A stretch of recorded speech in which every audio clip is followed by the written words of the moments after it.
This is digging deeper, and so if you're looking at this video, you are wanting to dig a little deeper, you're a bit more kiasu and say, hey, I want to know what heaven really is like. Sure, you said it really right, Pastor Mark. There are passages in the Bible that speaks about heaven, right? Come on, let's think about it for a moment. Okay, sure, let's do that.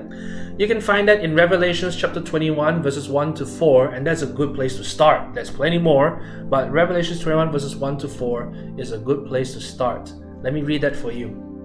Then I saw a new heaven and a new earth, for the first heaven and the first earth had passed away, and there was no longer any sea. I saw the holy city, the new Jerusalem, coming down out of heaven from God, prepared as a bride beautifully dressed for her husband. And I heard a loud voice from the throne saying, Look, God's dwelling place is now among the people, and he will dwell with them. They will be his people, and God himself will be with them and be their God.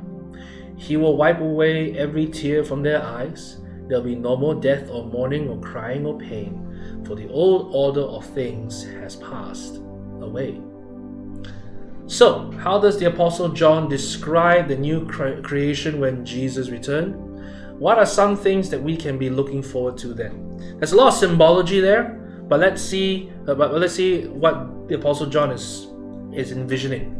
So when John sees a vision of how things will be like when Jesus returns to rule as king, he sees a majestic and beautiful picture.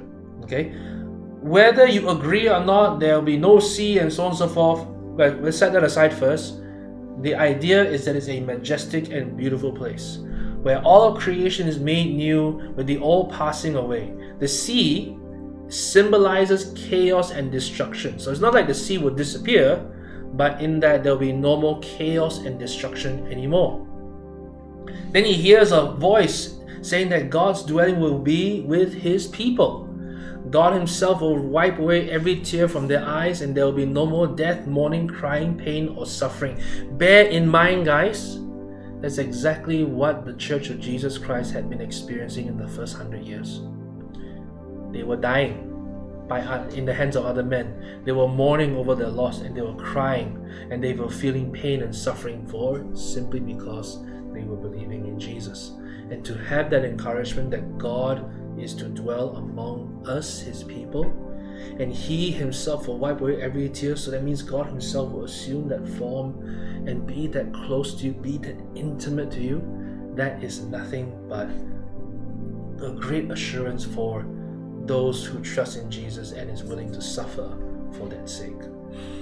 This is simply mind-blowing. Imagine looking forward to an eternal future just like that, where we can be with God and enjoy with him forever.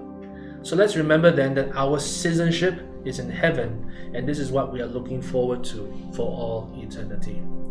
What should this give you? This should give you hope in seeing that this world and all the obstacles and struggles that we've been going through in these times, these too shall pass, these too shall end, and eternity will make this time that we have on earth seem like nothing, because eternity is forever, and we will have that place of paradise forever with God and with one another.